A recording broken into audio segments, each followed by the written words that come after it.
Kako Retreat Center is a safe place set aside here in Western Alaska for people of all ages and ethnicities to come and get away from the stress and trials of their village and be able to come here and fellowship together with other believers. Kako Retreat Center was a place created in the mind of Ed and Joyce Hooley back in the 70s. Ed Hooley and David Penz were good friends, and the year that Ed Hooley passed away in a plane crash was the same year that Dave was going to come to Kako and help him start a kids camp that summer for a week or two. Family said, Dave, would you help us with this piece of property that belongs to our family members? And Dave looked at where he was running kids camp by Stony River, and he counted the villages in his area, and then he counted all the villages around this Kako camp area. About 50-some villages in the circle, and about 160-mile radius. And so there's 30,000 Eskimos plus Indians, whites, and there's no roads. This is the thing that blows everybody away. And so people called and said, we'll drive our camper and stay and work for you. Tell us where to go. I said, we're 400 miles past the end of the road.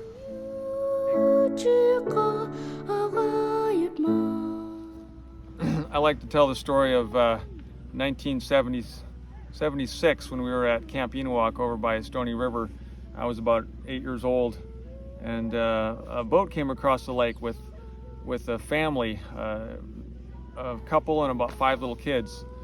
And he says, "Oh, Dave, you're still here." He says, "We just wanted to come and spend some time with somebody that was uplifting and encouraging to be with. And in our hometown, it's 4th of July and everybody's going to be drunk, and I wanted to get my kids out of camp." Well, a couple days later, we were walking on our way out of Camp Innuwak, heading back to the airplane on the sandbar, and my dad suddenly says, "That's what we need to do.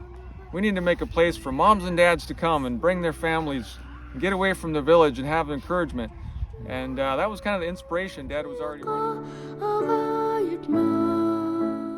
Well, I'm Joshua Mathla.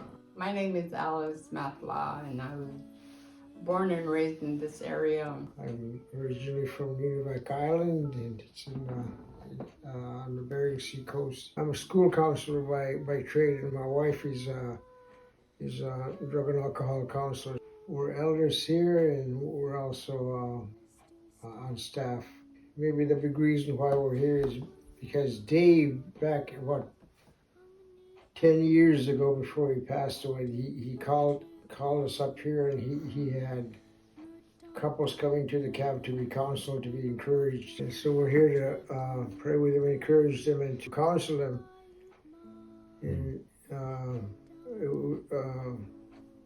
biblical foundations. We know in their lives there's pain, there's trauma in their lives, and some of the kids that come here are suicidal, and they need a lot of help. They come from broken families and historical trauma that extends back to generations. And we understand that there's this need to have them in a safe place where there's trust and where there's safety, and Kako provides that.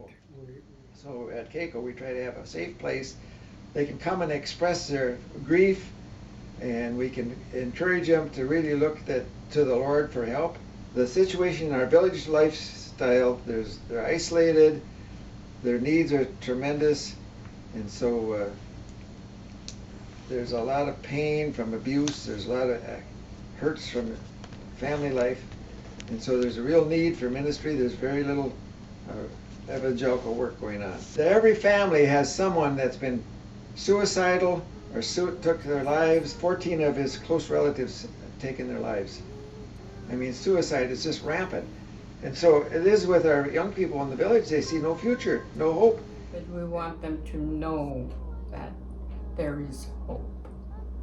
And hope is from the Lord only, not us, not human.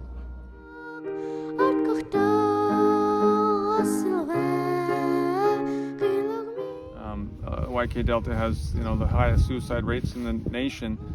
So my dad's vision was to open up a place for people to come, and of course out here airplane is the only way to travel. So we have our own aviation department, and we have our own runway, and we have a facility here that was built off of an old gold mine from the 1930s. Back in 1979 we moved here and started putting in the process to get the land from a mining claim to a property where we could Kako is actually an old gold mine. It's situated right just about 6 miles off the Yukon River.